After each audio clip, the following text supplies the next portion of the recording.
یار باش بھی تھا، جو کچھ کماتا دوست احباب پر خرچ کر دیتا۔ قیصر مرزا سے اس کی جان پہچان بھی ایک کارخانے میں ہوئی تھی۔ وہ ایک جوڑا جوتے کا بنوانا چاہتا تھا اور اپنے پیر کی ناپ دینے کارخانے میں آیا تھا۔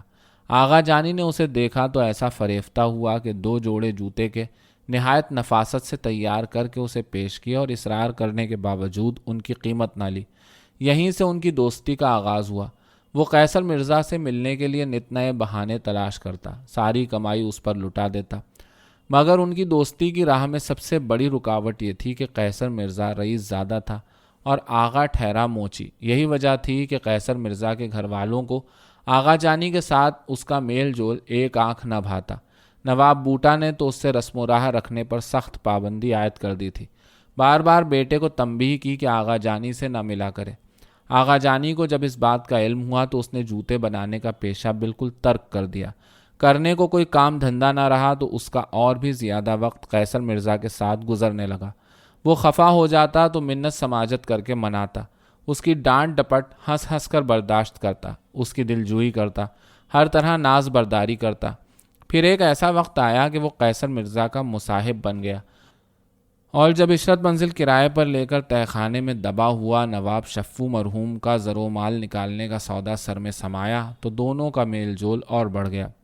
دفینہ نکالنے کے لیے چلہ کشی کرنے کا مصائب آزما کام بھی آغا نے اپنے ذمے لے لیا۔ اب دن کے علاوہ راتیں بھی ایک ساتھ بسر ہوتی۔ قیصر مرزا کئی روز گھر نہ جاتا، تمام وقت عشرت منزل میں پڑا رہتا۔ دونوں دفینہ ہاتھ لگنے کے لیے بے چینی سے منتظر تھے، ہر دم اسی کے بارے میں باتیں کرتے رہتے۔ اور جب تلا تارا سہانا خواب بن کر قیصر مرزا کی زندگی میں داخل ہوئی تو آغا جانی اس کی ضرورت بن گیا۔ وہ ہر معاملے میں اس سے مشورہ کرتا، اس سے رہنمائی حاصل کرتا۔ اب وہ سہانا خواب تار تار ہو گیا تھا اور آغا جانی سخت پریشانی میں مبتلا تھا۔ 9 روز پر آغا جانی کہیں نہیں گیا۔ تمام وقت سوچتا رہا کہ اب اسے کیا کرنا چاہیے۔ وہ رات گئے تک جاگتا رہا اور بے چینی سے کروٹیں بدلتا رہا۔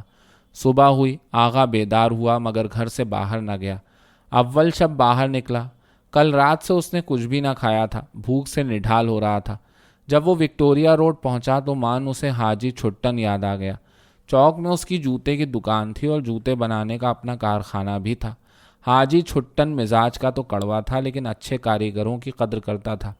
آغا جانی کے ساتھ اس کا رویہ ہمیشہ بہت اچھا رہا۔ جب اسے کہیں کام ملنے میں دشواری ہوتی تو وہ چھٹن کے پاس چلا جاتا۔ وہ اسے دیکھ کر پہلے تو خفا ہوتا، برا بھلا کہتا، اس کی غیر ذمہ دارانہ حرکتوں پر لعنت ملامت کرتا۔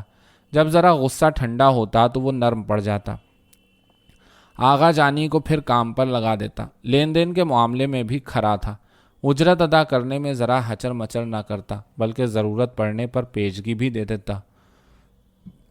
حاجی چھٹن کا کارخانہ ایک گلی میں تھا۔ آغا نے سوچا اگر حاجی اس وقت مل جائے تو اس سے کچھ پیشگی اینٹھ لے۔ وہ گلی میں مڑ گیا، حاجی چھٹن کے کارخانے پر پہنچا، لیکن یہ دیکھ کر اس کا دل بیٹھ گیا کہ کارخانہ بند تھا، دروازے پر تالا پڑا تھا۔ کارخانے کے آگے مختصر چبوترا تھا، 2 آوارہ کتے چبوترے پر لیٹے آرام سے پیٹھ کھجا رہے تھے۔ آغا کو قریب پا کر کتے غرائے اور زور زور سے بھونکنا شروع کر دیا۔ آغا پہلے ہی جھنجلایا ہوا تھا، کتوں کے بھونکنے پر اور برافروختہ ہو گیا۔ وہ کتوں کو دل ہی دل میں گالیاں دیتا ہوا تیز تیز قدموں سے آگے بڑھ گیا۔ گلی میں اندھیرا تھا، ایک بار ٹھوکر کھا کر وہ گرتے گرتے بچا۔ عین اس وقت قریب سے آواز ابھری، بھائی ذرا سنبھل کے چلنا، راستہ خراب ہے۔ یہ میونسپیلٹی والے نہ تو بدبخت گلی کے فرش کی مرمت کراتے ہیں اور نہ روشنی کا بندوبست کرتے ہیں۔ آغا نے آواز سنتے ہی فوراً اسے پہچان لیا۔ وہ سجاد تھا، اس کا پرانا ملنے والا۔ وہ چلتے چلتے ٹھٹکا، مڑ کر اس طرف دیکھا۔ اماں، مرزا سجاد بیگ، تم یہاں کیسے؟ سجاد نے قریب کے ایک مکان کے دروازے سے گردن نکالی اور دھندلی روشنی میں آغا جانی کو پہچاننے کی کوشش کرنے لگا۔ جھجکتے ہوئے بولا، آواز تو آغا جانی کی معلوم ہوتی ہے، اماں تم ہی ہو نا؟ آغا مسکرا کر بے تکلفی سے مخاطب ہوا۔ ہاں بھائی میں ہی ہوں۔ وہ آگے بڑھا اور دروازے کے نزدیک پہنچ گیا۔ سجاد دروازے سے نکل کر گلی میں آ گیا۔ دونوں بڑی گرم جوشی سے ملے۔ گلی پر سناٹا چھایا تھا، دونوں طرف قدیم وضع کے مکانوں کی کالی کالی دیواریں تھیں اور رنگ و روغن سے بے نیاز بوسیدہ دروازے تھے۔ مکانوں کی منڈیروں پر ہلکی ہلکی چاندنی بکھری ہوئی تھی۔ مارچ کا مہینہ تھا، پہر رات گزر چکی تھی، ہوا میں خوشگوار خنکی تھی۔ اماں، تم تو عید کا چاند ہو گئے، کہیں نظر ہی نہیں آتے۔ نہ جانے آج کل کس چکر میں ہو، کسی سے تمہارا اتا پتہ بھی نہ ملا۔ مرزا سجاد بیگ نے بدماشی سے ایک آنکھ دبا کر رازدارانہ لہجے میں کہا۔ کسی کوٹھے سے اتر کر آ رہے ہو؟ آغا ہنسنے لگا۔ کیوں خواہ بدنام کرتے ہو؟ نہیں یار، میں ایسے چکروں میں نہیں پڑتا۔ اب زیادہ نہ اڑو، مجھے اچھی طرح معلوم ہے کہ تم کتنے پہنچے ہوئے ہو۔ سجاد بے تکلفی سے اسے چھیڑتا رہا۔ ٹھیک ٹھیک بتاؤ، زیادہ دون کی نہ لو، یہ اپنی پارسائی کی دھوس کہیں اور جمانا۔ سجاد تیزی سے بولتا چلا گیا۔ آغا جانی خاموش کھڑا اس کا منہ تکتا رہا۔ جب وہ رکا تو اس نے نرمی سے کہا، اچھا بھائی، جو تمہارے جی میں آئے وہ سمجھو، میں نے اصل بات تم کو بتا دی۔ اس نے قدرے تأمل کیا، پھر بات کا رخ موڑتے ہوئے دریافت کیا، اچھا یہ تو بتاؤ کہ تم اس وقت یہاں کیسے؟ یہ مکان کرائے پر لے لیا ہے؟ کیوں، آج کل گھر پر نہیں رہتے؟ آغا نے جھجکتے ہوئے پوچھا۔ کیا آبائی مکان فروخت کر دیا؟ ابھی تو نہیں فروخت ہوا، مگر وہ وقت بھی جلد ہی آ جائے گا۔ سجاد نے کسی قدر تلخی سے بتایا، یار وہ ہماری بھاوت جب سے گھر میں بیاہ کر آئی ہے، اس نے وہ آگ لگائی ہے کہ روز جوتیوں میں دال بٹتی ہے۔ ایک روز تو بڑے بھیا سے ایسا جھگڑا ہوا کہ ہاتھا پائی تک کی نوبت آ گئی۔ بس اسی روز میں نے گھر چھوڑ دیا، اتفاق سے یہ مکان خالی مل گیا۔ اب اطمینان سے رہتا ہوں، نہ ہر دم کی جھک نہ آئے دن کا جھگڑا فساد۔ چلو یہ بھی اچھا ہی ہوا، آغا نے اس کی تائید کی۔ اب نہ کسی کا دباؤ ہے نہ احسان، اس نے قدرے تأمل کے بعد دریافت کیا۔ مگر تم آج کل کر کیا رہے ہو؟ تم جانتے ہو وثیقے میں تو اپنا گزارا ہوتا نہیں۔ سجاد نے مطلع کیا۔ کل 15 روپے مہینہ ہی تو ملتا تھا، میں نے اس میں سے 5 روپے کا وثیقہ 5000 میں بیچ دیا، اور اس رقم سے جوہری محلے میں سوزن کاری کا کارخانہ کھول لیا ہے۔ 8 کاریگر کام کرتے ہیں۔ گرمیاں آ رہی ہیں، کڑھے ہوئے کرتوں اور ٹوپیوں کے پلوں کی مانگ بڑھ جائے گی تو کاریگروں کی تعداد اور بڑھا دوں گا۔ اس وقت کام کیسا چل رہا ہے؟ اچھا خاصا چل رہا ہے۔ دکاندار خود آ کر مال لے جاتے ہیں، زیادہ کام تو آرڈر ہی کا تیار ہوتا ہے۔ کسی روز کارخانے پر آؤ۔ بات کہتے کہتے وہ چونکا۔ یہاں کیوں کھڑے ہو؟ آؤ اندر بیٹھ کر اطمینان سے باتیں کریں۔ آغا جانی نے انکار نہ کیا۔ سجاد مڑا اور گھر کے اندر چلا گیا۔ آغا جانی اس کے پیچھے پیچھے چل رہا تھا۔ دونوں نے صحن عبور کیا۔ سجاد نے بڑھ کر ایک کمرے کا دروازہ کھولا۔ کمرے میں اندھیرا تھا۔ سجاد نے دیا سلائی جلا کر تپائی پر رکھا ہوا لیمپ روشن کیا۔ کمرہ خاصا کشادہ تھا، البتہ چھت ذرا نیچی تھی۔ ایک طرف پلنگ پر صاف ستھرا بستر لگا تھا، ایک گوشے میں سیاہ رنگ کا ٹرنک رکھا تھا، کھوٹیوں پر کپڑے ٹنگے تھے۔ مغربی دیوار پر ایک تغرا آویزاں تھا۔ کمرے کے آگے دالان تھا، اس میں ایک طرف گھڑونچی تھی جس پر 2 سراہیاں اور ایک گھڑا رکھا تھا۔ سراہیاں اور گھڑے بالکل کورے معلوم ہوتے تھے۔ ایک گھڑے پر تانبے کا تازہ قلعی کیا ہوا نقشین کٹورا رکھا تھا۔ گھڑے اور سراہیوں کو دیکھ کر آغا نے پیاس محسوس کی، مگر خالی پیٹ پانی پینے سے اجتناب کیا۔ سجاد سے پوچھا، صرف یہی ایک کمرہ ہے؟ اندر ایک کمرہ اور ہے، اس کے ساتھ بھی دالان ہے، صحن ہے، صحنچی ہے، اچھی خاصی مکانیت ہے، روشن اور ہوادار بھی ہے۔ سجاد دلچسپی سے ایک ایک تفصیل بتاتا رہا۔ یار بڑے موقع سے مل گیا، کرایہ بھی نہایت مناسب ہے۔ آغا اس کا ہاتھ دبا کر بے تکلفی سے مسکرایا۔ بس اللہ کا نام لے کر اب تم چاند سی ایک عدد دلہن بھی لے آؤ، اس کے بغیر گھر سونا سونا لگتا ہے۔ ارادہ تو یہی ہے، سجاد شرما کر بولا۔ ایک جگہ سلسلہ بھی چل رہا ہے۔ کہاں؟ آغا نے دلچسپی کا اظہار کیا۔ امیر محل میں، سجاد نے دبی زبان سے پوچھا۔ امیر محل میں؟ آغا نے چونک کر پوچھا۔ نواب تقی مرحوم کی بیٹی طلعت تارا کے ساتھ، اس نے قدرے تأمل کے بعد کہا۔ مگر میں نے تو سنا ہے کہ کچھ ہی عرصے پہلے اس کی شادی ہو گئی۔ تم نے بالکل ٹھیک سنا ہے، وہ تو تارا پور ہاؤس والوں میں بیاہ کر گئی ہے۔ سجاد نے اس کی اطلاع کی تصدیق کرتے ہوئے کہا۔ نواب تقی کی جائیداد کی خاطر تو تارا پور ہاؤس والوں نے خوشامد کر کے رشتہ کیا ہے، ورنہ میں نے تو سنا ہے کہ اس پر جنوں کا سایہ ہے۔ پھر تمہاری شادی کس کے ساتھ ہو رہی ہے؟ آغا نے حیرت زدہ ہو کر کہا۔ نواب تقی مرحوم کی طلعت تارا کے علاوہ اور کوئی اولاد نہیں۔ امیر محل میں جو مغلانی ہیں ان کی بھانجی کے ساتھ رشتے کی بات چل رہی ہے، مرزا سجاد بیگ نے وضاحت کی۔ وہ خالہ کے ساتھ ہی رہتی ہے۔ مغلانی کھری مغل ہیں، سنا ہے بڑے اعلیٰ خاندان سے تعلق رکھتی ہیں۔ اچھا تو بات یوں ہے؟ آغا نے مسکرا کر پوچھا۔ یہ بتاؤ رشتہ طے ہو گیا کہ نہیں؟ رشتہ تو سمجھو طے ہے، صرف ایک رکھنا ہے بیچ میں۔ وہ کیا؟ آغا نے بے چین ہو کر دریافت کیا۔ بس ہے ایک رکھنا، سجاد نے ٹالنا چاہا، کھل کر بات نہ کی۔ آخر کچھ معلوم تو ہو۔ سجاد صاف صاف بات کہتے ہوئے کترا رہا تھا۔ آغا جانی اس کے پیچھے پڑ گیا، اصرار کرنے لگا، اماں اب ہم سے بھی تم غیریت برتو گے؟ واللہ ہم تو خوش ہونے والوں میں ہیں، ہمیشہ تم کو اپنا سمجھا، کبھی دل کی بات نہ چھپائی۔ بات دراصل یہ ہے کہ اس کی پہلے بھی ایک شادی ہو چکی ہے، سجاد نے جھجکتے ہوئے بتایا۔ میاں نکھٹو تھا، ایک بیوی پہلے بھی تھی، اس سے 3 بچے بھی ہیں، مار پیٹ بھی کرتا تھا، لہٰذا سال سوا سال بعد طلاق ہو گئی۔ مگر اس بیچاری کا تو کوئی قصور نہیں تھا۔ مجھے اس کے پچھلے عقد کا تو ایسا زیادہ خیال نہیں، سجاد نے بتایا، مگر مصیبت یہ ہے کہ پچھلے شوہر سے ایک بیٹا بھی ہے، وہ بھی اس کے ساتھ ہی ہے۔ شادی کے بعد جو بھی اس بچے کو دیکھے گا تو مذاق اڑائے گا۔ لو بھائی، سجاد کی دلہن جہیز میں ایک عدد بیٹا بھی لائی ہے۔ سب سے زیادہ آفت کی پرکالہ ہماری بھابھی صاحبہ ہیں، وہ تو زندگی دوبھر کر دیں گی، بس یہی بات رہ رہ کے پریشان کر رہی ہے، ورنہ بات تو بالکل پکی ہے۔ لڑکی خوبصورت ہے، بڑی سگھڑ اور سلیقہ شیار بھی ہے۔ سجاد کی بات سن کر آغا جانی چونکا، اسے فوراً یاد آیا کہ عشرت منزل کے تہخانے میں جو مایا ہے وہ پہلوٹی کا لڑکا مانگتی ہے۔ آغا نے سوچا اگر یہ بچہ کسی طرح ہاتھ آ جائے تو دفینہ مل جائے گا، سارے دلدر دور ہو جائیں گے، قسمت پلٹ جائے گی۔ بس یہی رکھنا تمہارے راستے میں حائل ہے؟ آغا نے دریافت کیا۔ ہاں بھائی، یہی رکاوٹ درپیش ہے، ورنہ میں کب کا بیاہ کر چکا ہوتا۔ میں تمہارا یہ مسئلہ حل کر دیتا ہوں، آغا نے مستعدی سے کہا۔ ایسا کرو، وہ بچہ تم مجھے دلوا دو۔ اماں واللہ تم میری یہ مدد کر سکو گے؟ سجاد نے حیرت زدہ ہو کر کہا۔ یار سجاد، ہم تو یاروں کے یار ہیں، آڑے وقت میں دوستوں کے کام آنے والے، مگر تم اسے لے کر کرو گے کیا؟ سجاد نے تذبذب سے دریافت کیا۔ تمہارے تو بال بچے بھی نہیں۔ آغا اس سوال کے جواب کے لیے خود کو پہلے ہی تیار کر چکا تھا، مسکرا کر بولا، یار سجاد تم بھی بس یوں ہی ہو۔ اماں میں کسی کا بچہ لے کر کیا کروں گا؟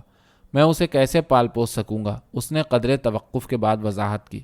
بات دراصل یہ ہے کہ میری ایک ماموں زاد بہن ہے، اس کی شادی کو 10 برس سے اوپر ہو چکے ہیں، مگر اولاد کوئی نہیں۔ بہت علاج معالجہ کرایا، نہ جانے کہاں کہاں منتیں مانی، مگر مراد پوری نہ ہوئی۔ دونوں میاں بیوی کو اولاد کا بڑا ارمان ہے، اسی غم میں ہر دم گھلتے رہتے ہیں۔ اکثر مجھ سے کہہ چکے ہیں کہ کوئی لاوارث بچہ مل جائے تو اسے گود لے لیں۔ سجاد خوش ہو کر بولا، یار بات تو دل لگتی ہے، ان کا ارمان بھی پورا ہو جائے گا اور اپنا کام بھی بن جائے گا۔ کہو استاد، کیسی کہی؟ آغا نے گرم جوشی سے سجاد کا ہاتھ تھام لیا۔ تم نے کبھی آغا جانی کو آزمایا نہیں، کسی نے سچ کہا ہے، دوست تو اصل وہ ہے جو وقت پر کام آئے۔ سجاد کو اب ایک نئی فکر دامن گیر ہوئی، مگر یار سوال یہ ہے کہ مغلانی اور ان کی بیٹی اس بچے کو علیحدہ کرنے پر اس طرح راضی بھی ہو جائیں گی؟ بھئی اولاد کا معاملہ ہے، تم زور دو گے تو کیوں نہیں راضی ہوں گی؟ آغا جانی نے مشورہ دیا، اچھی طرح سمجھا دینا کہ بچہ اس گھر میں زیادہ آرام سے رہے گا، اولاد کے ترسے ہوئے ہیں، اس قدر ناز و نام سے پرورش کریں گے کہ کیا کوئی ماں باپ اتنا لاڈ پیار کرے گا؟ میرا خیال ہے ان کو رضامند ہو جانا چاہیے، میں کل ہی یہ تجویز مغلانی صاحبہ کو پہنچا دوں گا۔ سجاد نے آغا جانی سے اتفاق رائے کیا۔ چند روز میں اندازہ ہو جائے گا کہ وہ کیا چاہتی ہیں، اس نے قدر توقف کے بعد کہا۔ آج منگل ہے، تم آئندہ منگل کو مجھ سے مل لینا۔ آغا نے اس ڈھب سے بات آگے بڑھائی کہ سجاد نے بھی دلچسپی کا اظہار کیا۔ وہ بازار سے اپنے لیے کھانا لے کر آیا تھا، اس نے کھانا نکالا اور اصرار کر کے آغا کو کھلایا۔ دونوں کھانا کھاتے رہے اور بچے ہی کے بارے میں باتیں کرتے رہے۔ کھانے سے فارغ ہونے کے بعد سجاد کی خواہش تھی کہ آغا جانی رات وہیں بسر کرے، مگر وہ آمادہ نہ ہوا۔ آغا رخصت ہونے لگا تو سجاد نے مسکرا کر کہا، تو پھر بات پکی رہی، کہیں غچہ نہ دے جانا، منگل کی شام کو کارخانے پر آ جانا، مغلانی صاحبہ سے جو جواب ملے گا تم کو بتا دوں گا، آنا ضرور، میں تمہارا انتظار کروں گا۔ آغا جانی کی جیبیں خالی تھیں، دوسرے روز بھی کہیں سے کچھ ملنے کی امید نہ تھی۔ چلتے چلتے وہ ٹھٹکا، سجاد سے مخاطب ہوا، اماں کچھ روپے ہوں تو دے دو، رات زیادہ ہو گئی، کوئی اکا تانگا مل گیا تو اسی سے چلا جاؤں گا، گھر سے جو کچھ لے کر چلا تھا ختم ہو گیا۔ سجاد نے بلا تامل جیب میں ہاتھ ڈالا اور 2 روپے آغا کو دے دیے۔ گھر تک جانے کے لیے یہ روپے کافی ہوں گے، اس وقت جیب میں یہی تھے۔ آغا نے روپے لے کر منگل کو آنے کا وعدہ کیا اور دروازے سے نکل کر گلی میں پہنچ گیا۔ دن ڈھلے آغا جانی نے غسل کیا، اجلا لباس پہنا اور شام کا اندھیرا پھیلتے ہی سجاد کے پاس پہنچ گیا۔ سجاد کارخانے میں موجود تھا اور اس کا انتظار کر رہا تھا۔ کارخانہ اب بند ہو چکا تھا۔ سوزن کاری اور ململ پر کڑھائی کرنے والے کاریگر کام ختم کر کے جا چکے تھے۔ سجاد اس وقت بالکل تنہا تھا۔ آغا کو دیکھتے ہی ہنس کر بولا، آؤ بھائی آغا آؤ، تمہارا تو 2 روز سے انتظار کر رہا تھا۔ طے تو منگل کو آنے کا ہوا تھا، آج منگل ہے اور میں حسب وعدہ آ گیا، مگر یار یہ تو طے نہیں ہوا تھا کہ منگل سے پہلے ادھر کا رخ ہی نہ کرو۔ نہ پوچھو کس قدر بے چینی سے تمہارا انتظار رہا۔ اماں خیریت تو ہے؟ بڑے خوش نظر آ رہے ہو۔ آغا نے مسکرا کر ٹوہ لگانے کی کوشش کی۔ یہ تو بتاؤ کیا جواب آیا وہاں سے؟ شروع میں تو مشاطہ یہی کہتی رہی کہ وہ آمادہ نہیں ہے، کہتے ہیں کہ بچہ ماں کے پاس ہی رہے گا۔ سجاد نے مطلع کیا، مگر میں بھی اپنی بات پر اڑ گیا، صاف کہہ دیا کہ یہ شرط مجھے منظور نہیں۔ خاندان بھر میں نکو بن جاتا، ملنے جلنے والے الگ مذاق اڑاتے، یار مارتے کا ہاتھ تو سب پکڑ لیتے ہیں، کہتے کہ زبان کوئی نہیں پکڑتا۔ اماں یہ تو بات کی بات ہے، یہ بتاؤ طے کیا ہوا؟ آغا نے بے چین ہو کر دریافت کیا۔ اتوار کی سحپہر کو مشاطہ آئی تو ایک دم بدلی ہوئی تھی۔ یہ رشتہ کسی مشاطہ کے ذریعے طے ہو رہا ہے؟ اماں بھول گئے، بتا تو چکا ہوں کہ مشاطہ کے ذریعے بات چیت چل رہی ہے۔ سجاد نے ہنس کر بتایا، واللہ بڑی تیز عورت ہے، میرا خیال ہے کسی زمانے میں خانگی رہ چکی ہے، رہتی بھی ٹاپے والی گلی میں ہے۔ یہ خانگیاں اور رنڈیاں جب سن سے اتر جاتی ہیں تو مشاطہ کا پیشہ اختیار کر لیتی ہیں یا بھیک مانگتی پھرتی ہیں۔ اگر ایک آدھ نوچی مل گئی تو نائکہ بن کر اس کے سہارے زندگی گزارنے کی کوشش کرتی ہیں۔ بھائی میں نے تو ان کا یہی حشر دیکھا ہے۔ یار یہ تم خانگیوں اور رنڈیوں کا ذکر کہاں لے بیٹھے؟ آغا نے سجاد کی باتوں پر بیزاری کا اظہار کیا۔ کام کی بات کرو، یہ بتاؤ وہ کہتی کیا ہے؟ واللہ بڑی چلتی رقم ہے، ایسی تڑاک پڑاک بات کرتی ہے کہ میں تو اس کا منہ دیکھتا رہ جاتا ہوں۔ سجاد نے بتایا۔ آتے ہی بولی، دولہا میاں منہ میٹھا کرائیے۔ ایسا شیشے میں اتارا کہ ان کو ہاں کرتے ہی بن پڑی۔ اب استخارہ کروا کے دن تاریخ مقرر کرا لیجئے۔ کم بخت 3 روپے اینٹ کر لے گئی۔ لیکن اس معاملے کا کیا ہوا؟ آغا کو سجاد کی شادی سے زیادہ بچے کی فکر تھی، جس کے ملنے پر عشرت منزل کا دفینہ اس کے ہاتھ آ جاتا۔ اماں کون سا معاملہ؟ یار حد کر دی تم نے، آغا نے بھنا کر کہا۔ اب تم کو یہ بھی یاد نہیں؟ اماں وہی، یاد آ گیا، بالکل یاد آ گیا۔ سجاد کو فوراً اپنی غلطی کا احساس ہوا۔ آغا کی بات کاٹ کر بولا، تم ایسا کرو کہ پرسوں میرے پاس یہیں آ جاؤ، مگر ذرا دیر سے آنا، یہی 9 ساڑھے 9 بجے کے قریب۔ میں مشاطہ کو بلوا لوں گا، وہ تم کو اپنے ہمراہ امیر محل لے جائے گی، تم وہاں سے بچے کو لے آنا، ٹھیک ہے نا؟ میں ضرور آ جاؤں گا، آغا نے فوراً حامی بھر لی۔ دیکھو آ ضرور جانا، کہہ تو دیا کہ آ جاؤں گا، کہو تو اسٹیمپ پیپر پر لکھ دوں؟ سجاد جھینپ کر مسکرانے لگا۔ یار سارے مرحلے تو طے ہو گئے ہیں، اب تو تمہارے ہی سر صحرا ہے۔ تم میرا یہ کام کر دو تو یوں سمجھ لو کہ تم نے زندگی بھر کے لیے مجھے خرید لیا۔ اماں سجاد یہ تم کیسی باتیں کر رہے ہو؟ آخر دوست کس وقت کے لیے ہوتے ہیں؟ اس نے سینے پر ہاتھ مار کر نہایت جوش و خروش سے کہا، تمہارے لیے تو جان حاضر ہے۔ یار اب تم سے کیا پردہ؟ سجاد نے قدرے شرماتے ہوئے دبی زبان سے کہا۔ بات دراصل یہ ہے کہ اس لڑکی سے اپنی آنکھ لڑ گئی ہے۔ میں نے اشرف نواب کے گھر ایک مجلس میں اسے دیکھ لیا۔ کچھ ایسا اتفاق ہوا کہ بالکل اچانک آمنا سامنا ہو گیا۔ کیا بتاؤں کس غضب کا اس پر نکھار ہے، ایسی منموہنی صورت کہ اب تک آنکھوں میں بسی ہے۔ بس اسی روز سے اس کے لیے دیوانہ ہوں، کسی پہلو قرار نہیں۔ یہ کہتے کہتے سجاد نے تھیٹر کے ایکٹروں کی طرح آہیں سرد کھینچی۔ دل کے ہاتھوں مجبور ہو کر ایک روز اشرف نواب کے پاس گیا۔ جھجکتے ہوئے ان سے عرض مدعا کیا۔ انہوں نے بڑی نفیس طبیعت پائی ہے، ذرا بھی حوصلہ شکنی نہ کی، دل جوئی کی باتیں کی۔ پھر انہی کے وسیلے سے یہ سلسلہ چلا۔ انہوں نے مشاطہ کو بلوایا اور میرا رقعہ امیر محل بھجوا دیا۔ گھر میں تو ابھی تک کسی کو اس بات چیت کا پتہ بھی نہیں۔ رشتہ باقاعدہ طے ہو جائے تو سب کو خبر کر دوں گا۔ سرے دست تو اشرف نواب ہی میری طرف سے سب کچھ کر رہے ہیں۔ سجاد تفصیل کے ساتھ ایک ایک بات بتاتا رہا اور آغا جانی خاموشی سے سنتا رہا۔ اس نے اور بھی بہت سی باتیں بتائیں اور آغا نے انہیں بھی توجہ سے سنا۔ اس دوران سجاد نے کئی بار تنبولی سے پان منگوا کر آغا کو کھلائے۔ آغا کو ضرورت تو تھی، مگر اس روز رخصت ہوتے وقت سجاد سے قرض مانگنے کی ہمت نہ پڑی۔ سجاد کے کارخانے سے آغا باہر آیا تو اسے مان قیصر مرزا یاد آ گیا۔ اسے رامپور گئے ہوئے کئی مہینے ہو گئے تھے۔ آغا کو کچھ خبر نہ تھی کہ وہ کس حال میں ہے اور کب واپس آ رہا ہے۔ وہ اس کے گھر بھی جانا نہ چاہتا تھا۔ نواب بوٹا اور ان کے اہل خانہ اس قدر برگشتہ تھے کہ نوکروں تک کو سختی سے منع کر دیا گیا کہ اگر آغا آئے اور قیصر مرزا کے بارے میں کچھ پوچھے تو اس سے بات تک نہ کی جائے۔ آغا کو اس حقیقت کا علم اس وقت ہوا جب وہ ایک روز قیصر مرزا کے گھر پہنچا۔ نوکروں نے اس سے سیدھے منہ بات تک نہ کی، نہایت بے رخی کا مظاہرہ کیا، ایسا اشتعال انگیز رویہ اختیار کیا کہ اسے دوبارہ جانے کی ہمت نہ ہوئی۔ چنانچہ جب قیصر مرزا کو کوئی پیغام دینا ہوتا تو وہ کاظم سے ملتا۔ کاظم سے اس کی اچھی خاصی یاد اللہ تھی۔ وہ قیصر مرزا کے پڑوس میں رہتا تھا اور اس سے دور کی قرابت داری بھی تھی۔ کاظم رئیس زیادہ تو نہ تھا مگر رئیسوں کی مصاحبت میں رہتا تھا۔ کاظم کی شامیں عام طور پر چوک میں گزرتی تھیں۔ آغا نے سوچا کہ اس وقت کاظم چوک میں مل جائے گا اور اگر ملاقات ہو گئی تو اس سے قیصر مرزا کی خیر خبر مل جائے گی۔ وہ جوہری محلے سے نکل کر چوک میں داخل ہوا۔ شام اودھ کی رونق اس وقت اپنے شباب پر تھی۔ دکانیں تیز روشنیوں سے جگمگا رہی تھیں۔ چوک میں یکے تانگوں، بگھیوں اور ایسی ہی دوسری سواریوں کی آمد و رفت بند ہو چکی تھی۔ سڑک تنگ تھی، ہر طرف پیدل چلنے والوں کی بھیڑ تھی۔ سڑک کے دونوں جانب قدیم وضع کے مکانات کا سلسلہ دور تک چلا گیا تھا۔ مکانوں کے نچلے حصے میں دکانیں تھیں اور ان کے اوپر طوائفوں کے بالا خانے تھے۔ بالا خانوں سے طرح طرح کے سازوں کی آوازیں ابھر رہی تھیں۔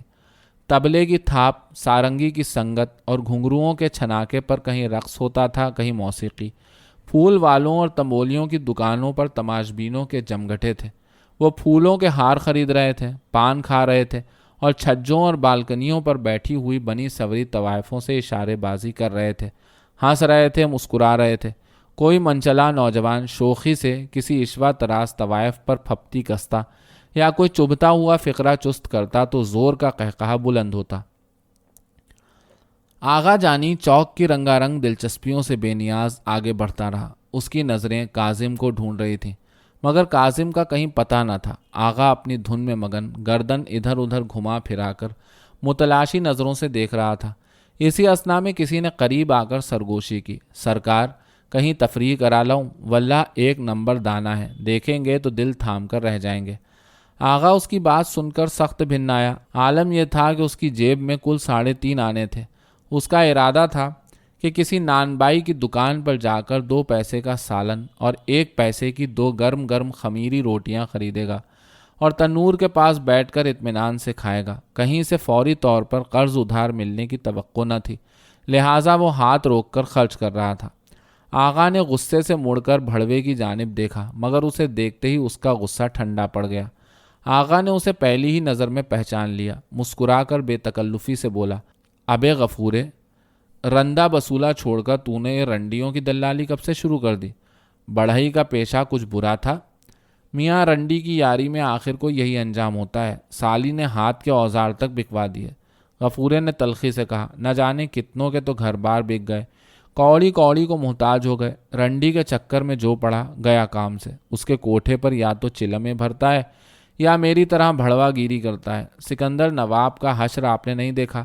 وہی سکندر نواب جن کی محل سرا پر کبھی ہاتھی جھومتے تھے۔ ابے تو نے تو پوری رام کہانی شروع کر دی۔ یہ بتا، کاظم کو کہیں دیکھا ہے؟ کون کاظم؟ وہی تو نہیں جو لڈن سوداگر کے بڑے لڑکے کی معشوقی میں رہتا ہے، گورا گورا، نازک نازک، ذرا ریشمی سا، کمر کو تھوڑا لچکا کر چلتا ہے۔ نہیں یار، تو نہ جانے کس کاظم کی بات کر رہا ہے۔ آغا جانی نے بیزاری کا اظہار کیا۔ میں اس کاظم کے بارے میں پوچھ رہا ہوں جو کسی زمانے میں مشرف آغا کا مصاحب تھا، پرانے حیدر گنج میں رہتا ہے۔ اچھا، وہ کاظم جو آج کل کجن نواب کے ساتھ نظر آتے ہیں، غفورے نے سنجیدگی سے کہا۔ ابھی ذرا دیر پہلے تو میں نے ان کو نواب صاحب کے ساتھ خنخن جی کی کوٹھی کے پاس دیکھا تھا۔ میرا خیال ہے وہ اس وقت دلبری خانم کے کوٹھے پر ملیں گے۔ کجن نواب کا آج کل وہاں بہت آنا جانا رہتا ہے۔ یار غفورے، ایسا کر مجھے وہاں لے چل، کاظم سے مجھے ایک ضروری کام ہے۔ میاں ایسا کرو تم خود وہاں چلے جاؤ، یہ دھندے کا وقت ہے، ہر طرف گاہک منڈلاتے پھر رہے ہیں۔ اما ذرا دیر میں کون سی قیامت آ جائے گی، مجھے کھڑے کھڑے کاظم سے 2 باتیں کرنا ہے۔ غفورے نے ٹالنا چاہا مگر آغا جانی نے اصرار کیا تو وہ آمادہ ہو گیا۔ وہ آغا جانی کو دلبری خانم کے بالا خانے پر لے گیا، لیکن سامنے کے زینے کے بجائے پچھواڑے سے لے گیا۔ دروازہ کھولتے ہی آغا جانی نے دیکھا ایک ادھیڑ شخص اسٹول پر سر جھکائے ایک گوشے میں بیٹھا ہے۔